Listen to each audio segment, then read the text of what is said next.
Assalamualaikum warahmatullahi wabarakatuh. Perkenalkan, kami dari kelompok 1 Manajemen Pendidikan akan membahas tentang konsep dasar manajemen pendidikan. Sebelumnya, perkenalkan anggota kelompok kami. Yang pertama ada Alifa Ainun Sabita dengan NIM belakang 004. Yang kedua ada Dini Arifatul Hidayah dengan NIM belakang 014. Dan yang terakhir saya sendiri, Salsabila Saidatun Najwa dengan NIM terakhir 097. Baik, berikut pembahasannya. Pengertian manajemen pendidikan. Manajemen sendiri berasal dari kata manage yang artinya mengatur, mengelola, dan mengurus. Lalu istilah manajemen sendiri itu ialah pengelolaan sumber daya secara efektif untuk mencapai target yang diinginkan. Lalu pengertian pendidikan ialah pengubahan sikap, tata laku, dan pola pikir seseorang dalam upaya mendewasakan manusia melalui pengajaran dan pelatihan. Jadi dapat kita simpulkan, manajemen pendidikan ialah proses yang dilakukan oleh organisasi pendidikan yang di dalamnya itu terdapat upaya saling memengaruhi, saling mengarahkan, dan mengawasi kinerja organisasi pendidikan sehingga dapat tercapai sesuai dengan tujuannya.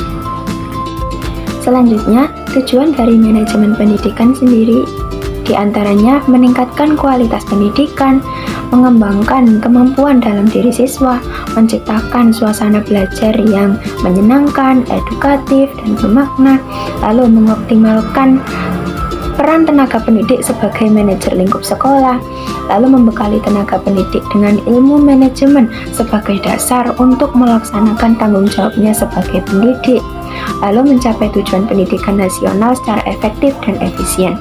Jadi dapat kita simpulkan bahwa tujuan dari manajemen pendidikan ialah untuk mengelola proses pendidikan ini berjalan sesuai dengan apa yang diharapkan.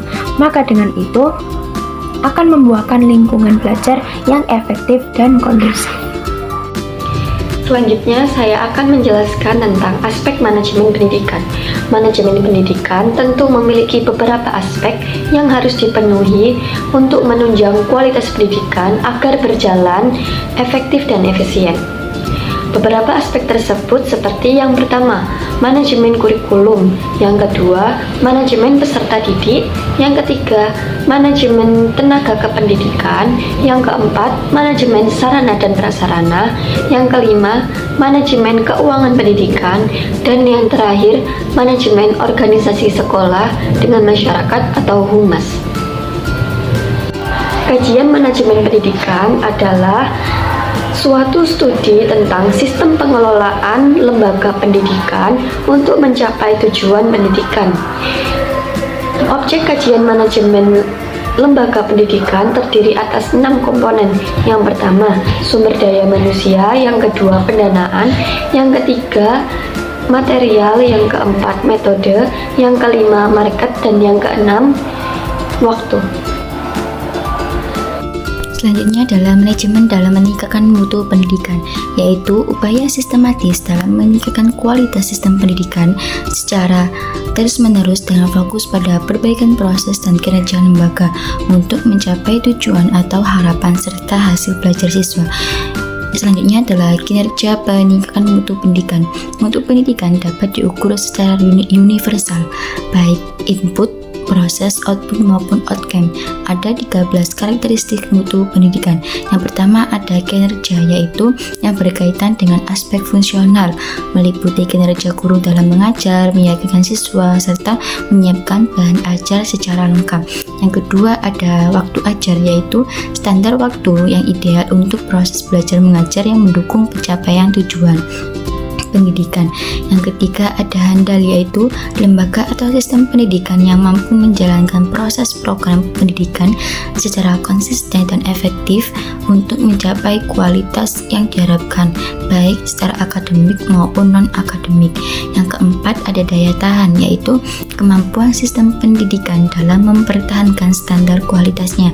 Yang kelima ada indah, yaitu kondisi di mana proses dan hasil pembelajaran dapat mencapai kualitas yang tinggi seperti menciptakan lingkungan sekolah yang kondusif, efektif, guru membuat media pembelajaran yang menarik dan menyenangkan sehingga siswa tidak merasa bosan. Yang keenam ada hubungan manusiawi, yaitu menjunjung tinggi nilai moral dan profesionalisme seperti saling menghargai dan saling menghormati satu sama lain.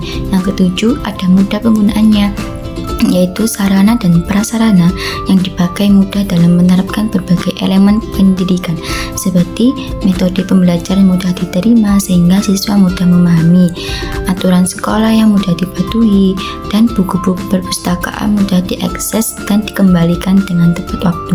Yang kedelapan ada bentuk khusus, yaitu keunggulan atau ciri khas yang membedakan suatu satuan pendidikan dengan yang lain seperti keunggulan dalam penggunaan teknologi, memiliki program unggulan dalam bidang tertentu.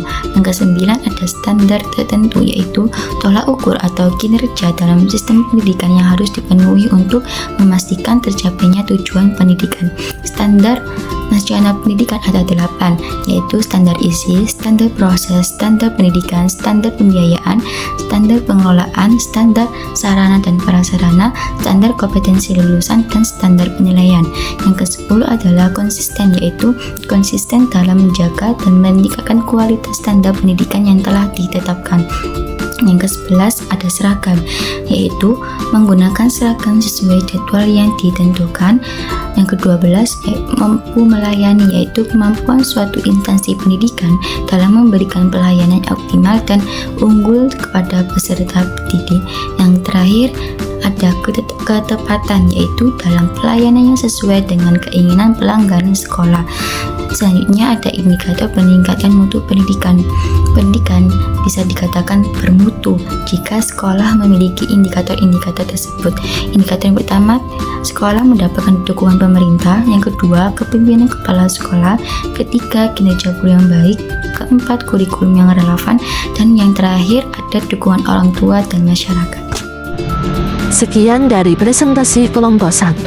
Terima kasih. Wassalamualaikum warahmatullahi wabarakatuh.